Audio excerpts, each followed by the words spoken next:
What's good? Hey, welcome everybody that's on the journey to get this money and invest for their future, man. That's what we finna talk about right now today. Today I got two great stocks, man.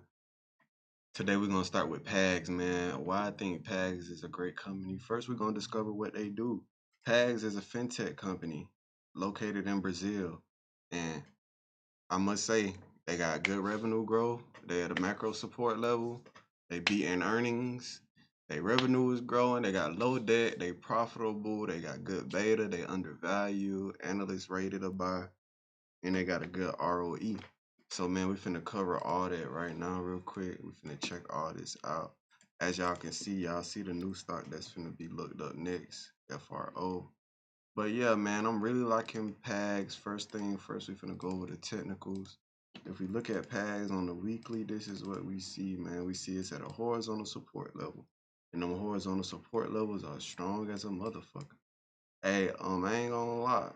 It's at an all-time low right now. Set this support. It also has a trend line support that I don't believe it'll get to. I think that big on bounce right there already, just based off the RSI, based off the earnings, based off the growth they've been showing, and based off the news that we got to check out next too. But if we look at them on a quarterly, we can see that this their 2023 revenue. We can see that 2024 is right there on pace with it, slightly decline. Balance sheet still looking healthy for shit's looking healthier this year than last year. Cash flow is, let's see. Let's see what operating cash flow doing. Operating cash flow took a big ass dip. That's a researchable topic. I ain't gonna lie. But on the technicals, they are looking good. What else I like about them? Their free cash flow is increasing. Their low debt. Um, the only thing technical wise I'm not liking is this trend line support. Because I entered a position in them today, as you can see, right at the white line. The only reason I found this stock is because I got a big ass watch list, bro, that I just be going through all the time of stocks that I should buy, but I can't buy because I can't spread myself too thin and I ain't got enough cheese yet to buy everything I be looking at. So yeah, man, yeah, it's a great company. It's a great company. Um, and from that point on forward, once investors start to realize it's a great company, hey, it's to the moon. Do your own research. Let's check out the news real quick. What I like about PAS, look, overall PAS ranked second on their list of beating down stocks to invest in. Um, Goddamn, what else? I ain't even take no notes out of this. I just read it and I was like, it's not really nothing noteworthy. Oh yeah, PAG's revenue is about to grow due to them. Let's see if I can find it in here. Yeah, right here. Unsecured business lending. PAGS is doing unsecured business lending now to its current merchants. So that's definitely gonna take their revenue to the moon. So, bro, PAGS revenue to the moon, man. Next stock we got coming up is Fro. We got old resistance turned into a support, man. Let's check it out. It's undervalued, just like what Pete Pags we just checked out is undervalued as well. But this company, let's check out the technicals first, and then we're gonna go into everything else, man. And we're gonna check out their news as well. So Fro, man, what is Fro? Let's check out what Fro do. Fro is a marine shipping transportation company. They're based out of Cyprus. Sadly, it ain't. I'd be happy when it be a U.S. stock. I ain't gonna lie. I was supposed to make a video about Ford, man. I'm not gonna lie. If Ford dipped below $10 again, I should get filled. But I got a limit order set on Ford, and I got one set on Fro, for contracts or for options.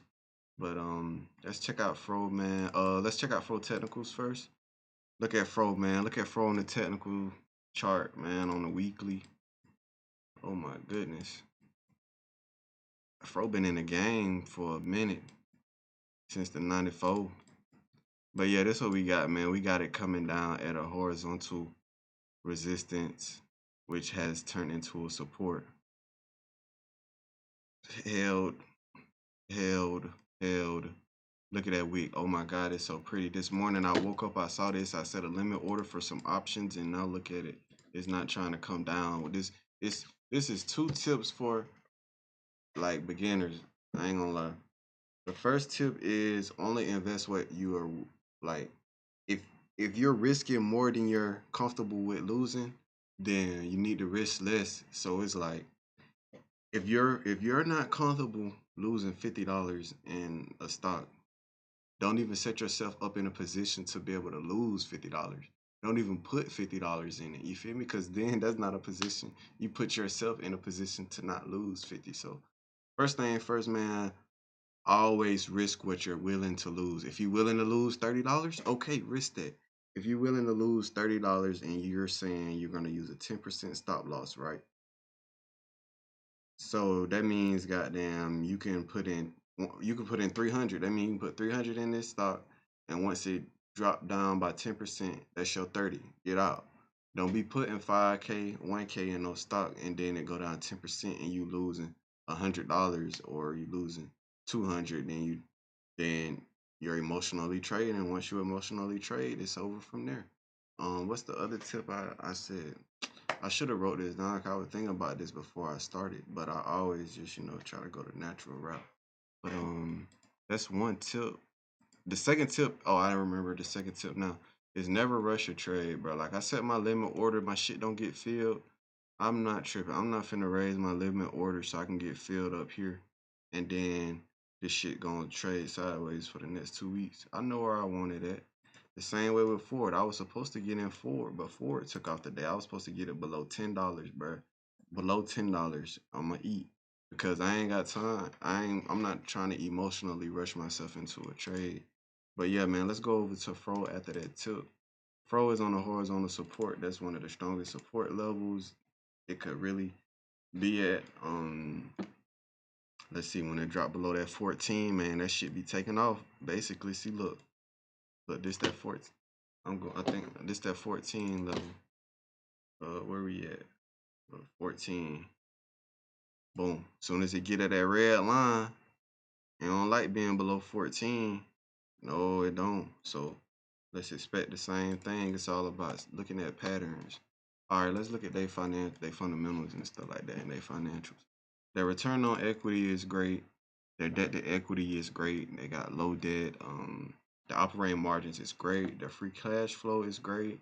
Let's see how well this company is growing. Year over year is growing. Definitely growing. All right, let's look at their revenue for. Okay, so from 2024, revenue is higher than 2023. Okay, their revenue is growing this year for sure. Revenue growing this year. Balance sheet. Okay, with assets growing. Let's get it. Yeah, assets. Yeah. Yes, let's get it. Okay, let's look at this on the annual. The operating is the main source. Financing, then their investments. Okay, let's see. Quarterly. Boom. Look, they operating already higher this year. So like this company got some good things in store. Not only did this analyst rate it buy, but multiple analysts rates it a good buy. Let's check out their news, man. I got some news I like about them. Oh my God, I'm glad I don't watch porn. What if porn popped up? Let's check this shit out, bro. Positive points. I like this 99% eco vessels enhancing operational efficiency. You know we all about that the economy and and getting the best use out of stuff. Hey, look, I like this too. No significant debt maturities until 2027, providing financial stability.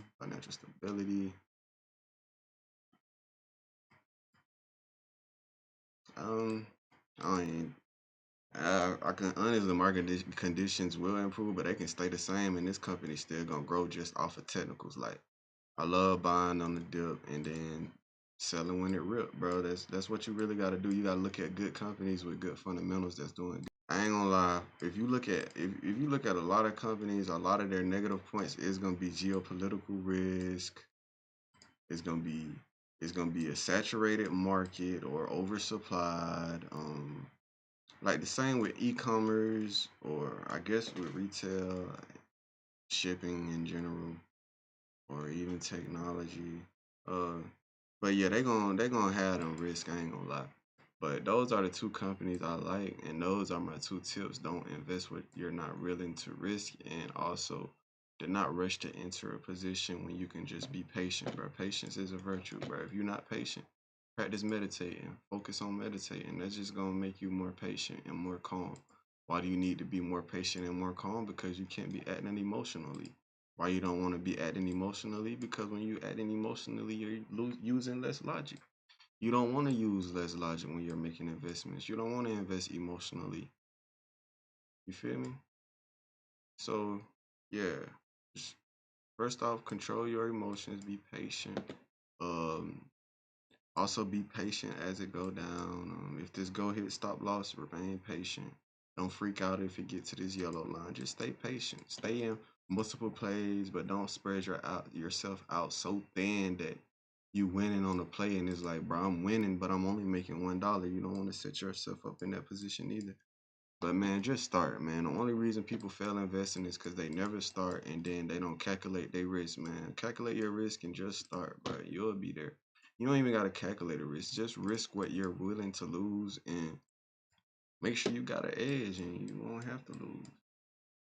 See, like Fro, like I ain't gonna lie, I just be marking shit up, right? So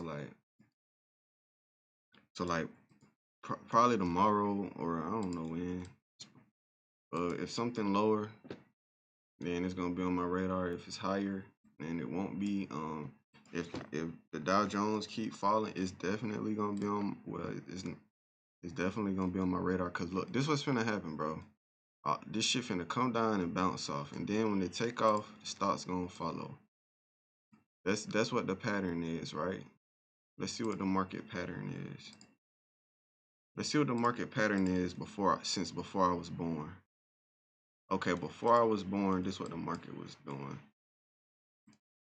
So what will it do after I'm born? It's gonna keep going up. But look, bro, stay patient when the shit fall back, bro. Stay patient. Look, from 28.66 and damn 18.97, from $26 all the way to 45, bro.